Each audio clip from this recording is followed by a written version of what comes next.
नमस्कार 99 न्यूज़ की खास खबर में आपका स्वागत है। मैं हूं तबरेज अनवर।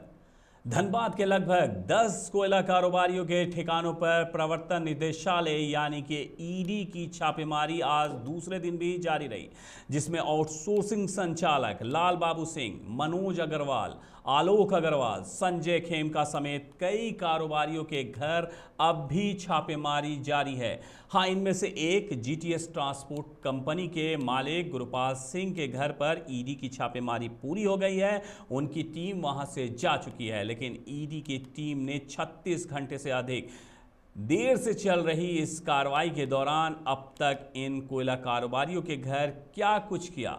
पूरी रात ईडी की टीम ने इन कारोबारियों के यहाँ क्या क्या जांच की और एलबी सिंह के घर पर क्या देख अधिकारियों की आंखें खुली की खुली रह गई। देखिए इस खास रिपोर्ट में। से धनबाद में एक साथ दर्जनों ठिकानों पर ईडी की छापेमारी चल रही है, जिससे जिले के कोयला कारोबारियों में हड़कंप मचा हुआ है। वो समझ नहीं पा रहे हैं कि अचानक इतने बड़े और फुल प्रूफ तैयारी के साथ ईडी ने छापेमारी कैसे की, क्योंकि यह धनबाद में पहला मौका है जब ईडी ने छापेमारी की है। इससे पहले सिर्फ सीबीआई, आयकर विभाग और एनआईए की टीम ने ही छापेमारी की थी। ऐसे में हम आपको बता दें कि यह अचानक से हुई कार्रवाई नहीं है। इसकी पटकथा 1 महीने पहले ही लिखी जा चुकी थी, जिसके लिए पूरी तैयारी करके ईडी ने शुक्रवार को छापेमारी की है। वो भी अकेले नहीं, बल्कि आयकर विभाग, सॉफ्टवेयर एक्सपर्ट, कॉमर्स विभाग, पुलिस बल समेत कई विभागों के साथ मिलकर। यानी वो पूरी तरह से तैयार होकर आई थी कि आधी रात को भी किसी चीज के लिए बाहर से किसी विभाग के अधिकारी को बुलाना नहीं पड़े। ऐसे में सबसे पहले हम आपको बताते हैं कि देवप्रभा कंपनी के मालिक लाल बाबू सिंह के घर में पूरी रात ईडी की टीम ने क्या क्या किया। उनके कुसुम विहार और सरायढेला स्थित घर पर लगभग 35 की संख्या में अधिकारी पहुंचे थे, जिन्होंने सबसे पहले तो घर में मौजूद लोगों के मोबाइल जब्त कर लिए और कहीं भी किसी से बात करने नहीं दी। इसके दौरान किसी को ना ही घर के अंदर और ना ही घर के बाहर जाने दिया। जिसके बाद आईटी की टीम ने उनके घर पर मौजूद कंप्यूटर में उपलब्ध सारे डिटेल्स को खंगाला। टीम ने कई डाटा और हार्ड डिस्क को भी जब्त कर लिया है।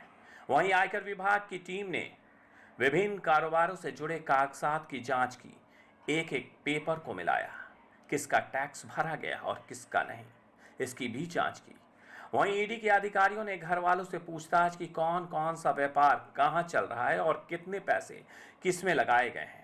बताया जा रहा है कि इस दौरान ईडी की टीम ने उनके मोबाइल को पूरी तरह खंगाला, जिसके बाद उसमें उपलब्ध जानकारी, कॉल डिटेल्स और कॉन्टैक्ट्स लिस्ट को भी अपने पास रख लिया। ऐसे में आशंका जताई जा रही है कि ईडी की टीम उनके कॉन्टैक्ट्स लिस्ट और कॉल डिटेल्स में मौजूद लोगों से भी संपर्क कर सकती है। इसी बीच आधी रात में एक बार अचानक से लाल बाबू सिंह के घर में काफी संख्या में पुलिस बलों को भी बुलाया गया। हालांकि इसकी वजह क्या है, ये अभी तक साफ नहीं हो पाई। वहीं रात के दौरान जब अधिकारी उनके घर के बाथरूम गए तो उनकी आंखें खुली की खुली रह गई।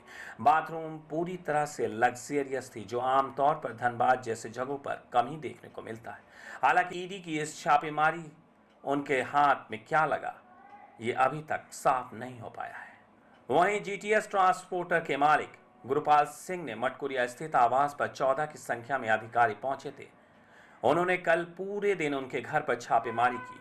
बताया जा रहा है कि छापेमारी के समय गुरपाल सिंह घर में नहीं थे, वो दिल्ली गए थे। उनकी पत्नी घर में अकेली थी। ईडी की टीम ने उनके घर पर आय के स्रोत की जानकारी लेने की कोशिश की और आउटसोर्सिंग से जुड़े पेपर की जांच की। साथ ही किन किन के साथ वे लगातार संपर्क में है, इसका पता लगाने की भी कोशिश अधिकारियों ने की। ईडी की आज लगभग 11 बजे उनके घर पर छापेमारी समाप्त कर दी, जबकि मनोज अग्रवाल और आलोक अग्रवाल के घर पर लगभग 20 की संख्या में ईडी के अधिकारी पहुंचे थे। लाल बाबू और गुरपाल सिंह की ही तरह टीम ने इन दोनों के मोबाइल के डिटेल्स भी अपने पास जब्त कर लिए हैं।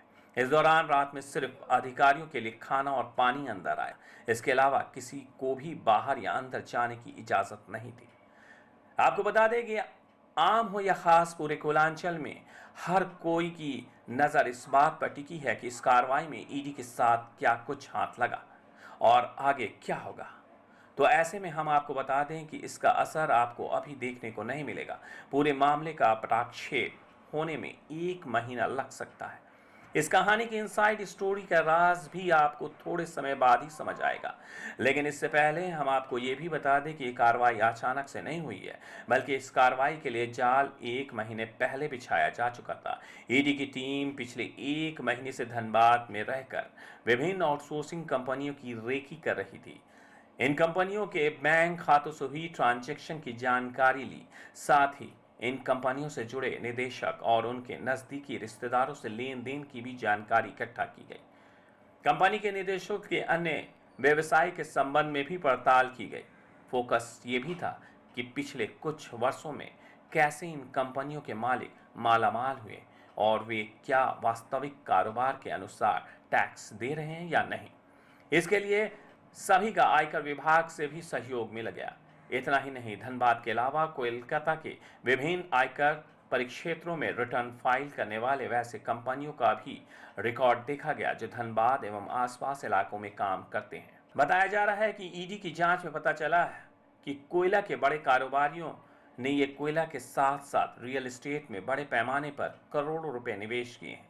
बहुत सारे कारोबारियों ने ज्यादातर राशि हवाला कारोबार के जरिए लगाया है। बैंकों से लेन देन वास्तविक कारोबार के मुकाबले काफी कम है। 99 न्यूज के लिए ब्यूरो रिपोर्ट। 99 न्यूज़ के इस खास खबर में फिलहाल इतना ही। धनबाद और आसपास की बाकी खबरों के लिए बने रहिए 99 न्यूज़ के साथ। मुझे दीजिए इजाज़त, अपना बहुत ख्याल रखिएगा। नमस्कार।